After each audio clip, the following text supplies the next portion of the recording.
Today I am going to tell you about the alkene and its structure. जब भी हम alkyne series करेंगे तो अल्कीन को ओलिफिन्स भी हम कहते हैं। अब बात ये कि ये ओलिफिन्स क्या है। जो ओलिफिन्स अल्फाज है वो लैटिन वर्ड ओलिम से निकला हुआ है, जिनका मकसद है आयल।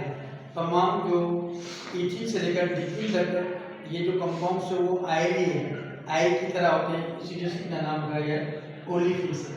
अब हम पढ़ेंगे structure of the ethene C2H4, इसे हम इथाइलिन कहते हैं, कॉमन सिस्टम में इनका कॉमन नेम है। अब इनकी जब स्ट्रक्चर हम पढ़ेंगे तो जरा इस फार्मूले को गौर से देखें तो इनका फार्मूला है, माइक्रो फार्मूला C2H4 है। अब ये स्ट्रक्चर इनकी बनी हुई है, क्या हो रहा है कि स्ट्रक्चर के अंदर इस कार्बन का px ऑर्बिटल इस कार्बन के px ऑर्बिटल से ओवरलैपिंग कर रहा है।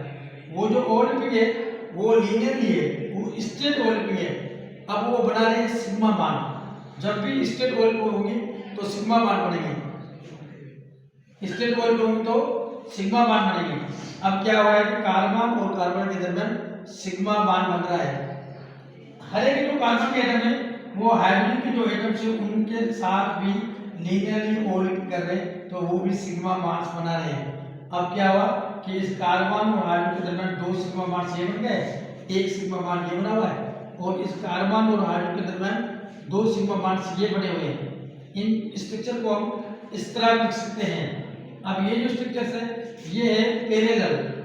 जो py है इस कार्बन के एटम का py ऑर्बिटल इस कार्बन के एटम के py ऑर्बिटल के साथ ओवरलैपिंग कर रहा है, इस तरह को ओवरलैपिंग कर रहा है। ये होते हैं पैरेलल होते हैं, ये साइड टू साइड वे या लेटरल ओवरलैपिंग करते हैं। जब ये साइड टू साइड वे ओवरलैपिंग करेंगे तो इनको हम इस तरह शो करेंगे।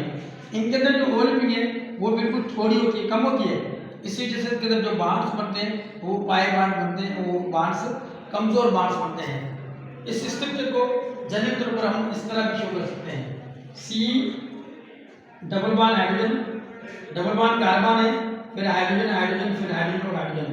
अब क्या हो रहा है, इस कार्बन और इस कार्बन के दरमियान जो डिस्टेंस है वो है 1.34 एंगस्ट्रॉम।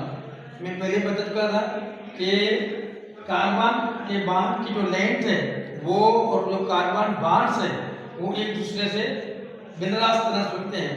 अगर नंबर ऑफ बॉन्ड्स की तादाद बढ़ेगी तो उनके दरमियान जो बॉन्ड डिस्टेंस है वो कम होगा।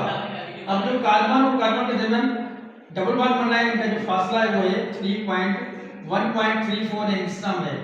इनमें से जहां भी डबल बॉन्ड होगा उनमें से एक पाई बॉन्ड होगा और एक सिग्मा बॉन्ड होगा, तो एक पाई बॉन्ड एक इंटरनल सिग्मा बॉन्ड है। इस कार्बन और हाइड्रोजन के दरमियान जो फासला है वो है 1.09 एंगस्ट्रॉम है या 109 पिकोमीटर है। पिकोमीटर भी डिस्टेंस का यूनिट है। अब इनके अंदर जो हाइब्रिडाइजेशन है वो है sp2 हाइब्रिडाइजेशन, जिसे हम कह सकते हैं 3sp2 हाइब्रिडाइजेशन, यानी एक ऑर्बिटल s का है और दो ऑर्बिटल्स p के हैं। जब भी sp2 हाइब्रिडेशन होगी तो उनकी जो एंगल है वो बनेगी ट्रायंगुलर और ट्रायंगल स्ट्रक्चर बनेगी, और इनका जो डिग्री बनेगी वो बनेगी 120 डिग्री बनेगी। तो ये तमाम कुछ चीज़ें थी, ये थी इथीन स्ट्रक्चर के बारे में जो मैंने आपको तमाम अच्छे अंदाज से समझा दिया। Thank you very much.